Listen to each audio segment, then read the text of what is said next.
She's also been on the Chris Gethard show, and she has also recently been on Broad City, and we are happy to have her here for the very first time. Please welcome Jo Firestone. I really love Robin was talking about this comedy show I put on. I really love putting on comedy shows. Like, I always just dreamed of putting on comedy shows. And it's not even like that glamorous. It's a horrible thing. If you've ever done it, it's a nightmare to do. It's never good. And it's always just like half-heart. Nobody cares. And not this show, because this is storytelling. But I'll tell you what, comedy is just straight up, what a nightmare. It's a horrible thing to do. And you have these like far off dreams of like making it this like high concept, like, and then we'll take them through a walk in the woods and put them in a limo, and then they'll end up in a Times Square, and and then like 3 people don't show up, and one person calls you and says they're not going to show up, and then you're like, why did I do this? And so I came from St. Louis. I moved from St. Louis to here about 5 years ago, and I was so excited because I put on like 3 comedy shows in St. Louis, and I was so excited to put them on. I was just like, this is the best. Like, there are these, like, everybody's got to do a bit about hats. What's gonna happen? And spoilers, everybody does a bit about hats, and then the night's done. But I still had like these high hopes for what it could be. Like, everybody's got some kind of passion, and for some reason mine is like begging people to do something for very little payoff. And so I moved to New York, and I was like, okay, I got to do this in New York. This is what I got to do. Like, this will be great. And so Robin was mentioning to me that the theme of the night is cold feet. And I don't have cold feet. I think I have cold torso, where it's like I get in the water up to my torso, and then I'm like, this was a horrible idea. Go back. But like, I never have cold feet. Like, I'm always just like, let's just do it. This is a good idea. And so I think this story applies. But so I moved to New York, and it was the winter, and the winter season, and I was so excited to put on comedy shows, and I didn't know anybody really. I like knew maybe, I don't know how many people you guys know. I think I knew like 60 people. I know that seems like a lot of people, but it's not like 60 people is not a lot of people if you consider like the range of ages and abilities, and then forcing them all to do the same comedy show, especially when they're not all comedians. I'm sure you guys all know at least 60 people, and most of them should not be in a comedy show. But I had this idea. I was like, I'm going to put on a Christmas show that's unlike any Christmas show, and it's going to be perfect. And I had no doubt in my mind that it would be a huge hit, and that is insane, because why would it? Nobody wants to. If I told you right now there's a Christmas show, you'd be like, I'm not going. And so I thought, this is going to be the best Christmas show. You know what? I'm going to publicize it. In my mind, this is insane. I was like, I'm going to write to Liza Minnelli. I'm going to get her to do this comedy show. She's going to be in it. It's going to be a huge hit. I'm going to get all 60 of my friends to be in it. Like, not assume, I'm like, who's going to come? I don't know. But like, I was like, this is going to be it. And so I started to plan it. And I was like, no, it's not going to be just one night. It's going to be 2 nights at 2 different venues. Yeah, and it's going to be in 2 different boroughs, just in case people don't like to travel. And I was like, yes! And it was all kind of coming into, like, it was kind of like making sense to me. And I was like, this show has got to have a narrative. And so I, like, wrote a whole script, and I was like, this is not enough. And so, have you guys ever heard of the expression gilding the lily? Well, I was like, I dipped it in gold and then smashed it and dipped it in gold again. Like, so I was like, this is what I did for this show. I'm just going to list it, and then you can follow me if you want. So first of all, it started off with a simple plot of a woman that learned that Christmas is real.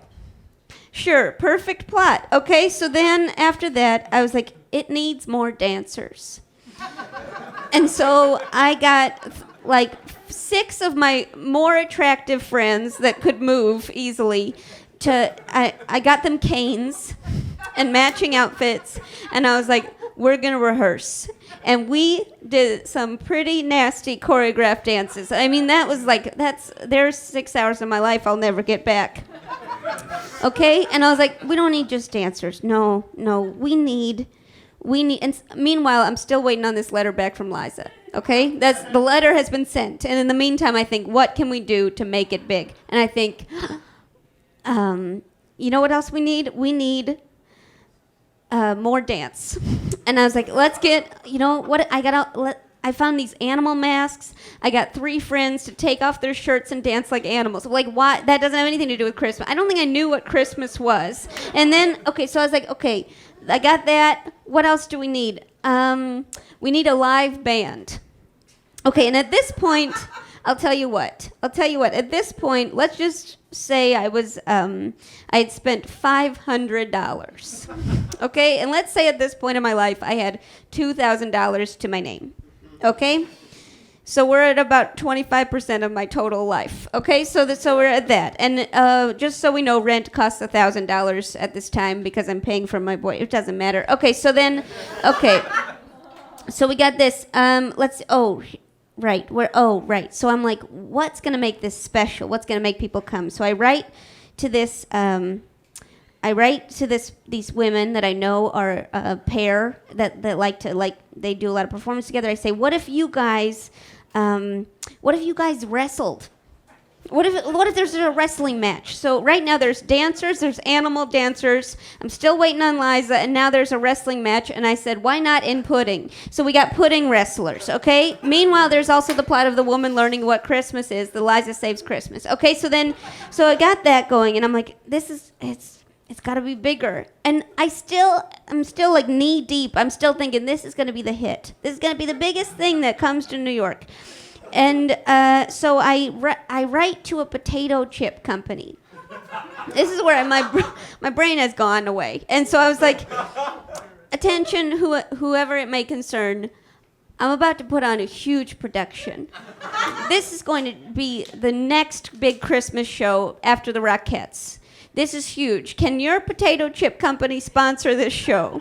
And they were like, sure, we'll send 13 cases of expired potato chips. So I have that coming. Okay, so I have 13 cases of expired potato chips. I've got 6 dancers. I've got 3 animal dancers. I got 2 women wrestling in pudding. I got 2 venues across 2 different boroughs. And I'm all set, and I write to Liza again. You can write to Liza. That's something I learned. And so I wrote to Liza. I was like, please, we have all these things, which is like, that's the only reason to she would say no. Like, why, this? So I was like, will you do this show? And Liza's publicist writes back and says, absolutely not. And so I'm like, but the narrative's about Liza. And so then I found a Liza Minnelli impersonator online. And I was like, this is the one. And so I tracked him down, and I followed him, and then I found out, I called his company, and I was like, I gotta get this guy, listen. And I laid it out for him. I was like, there's the wrestling, and then there's the potato chips, and and they were like, I'm so sorry, Jeff moved to Cleveland. And I was like, that's fine.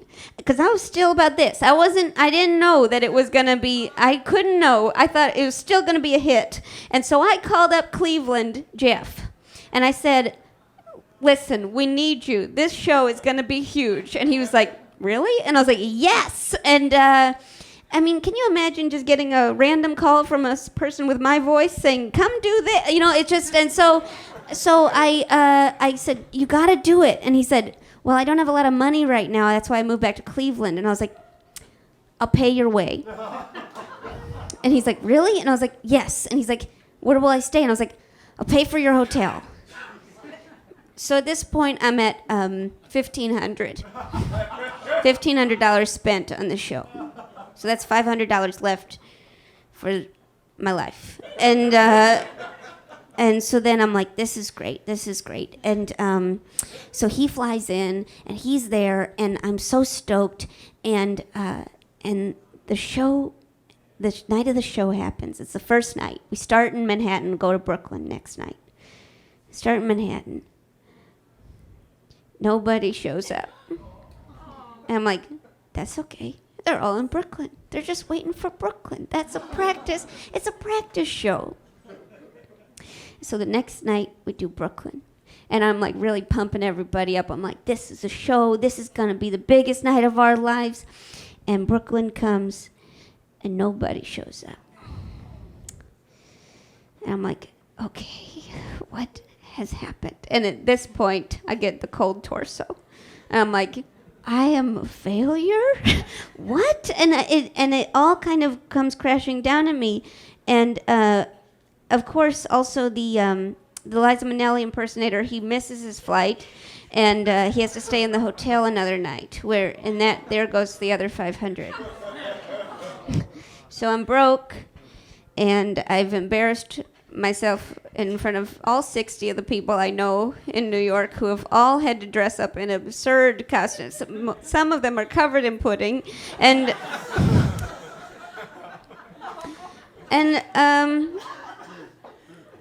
it really sucks. It really sucks because I moved to New York and I was like, this is gonna be it, and then it wasn't it, and I had no money, and everybody thought I was a real piece of crap.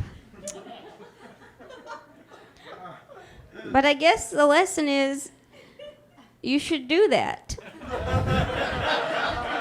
Because I've still managed to pay rent. That was like 5 years ago, and I think it only makes you realize, like, if it has to do with art and nobody's gonna die, you should just fail as much as possible.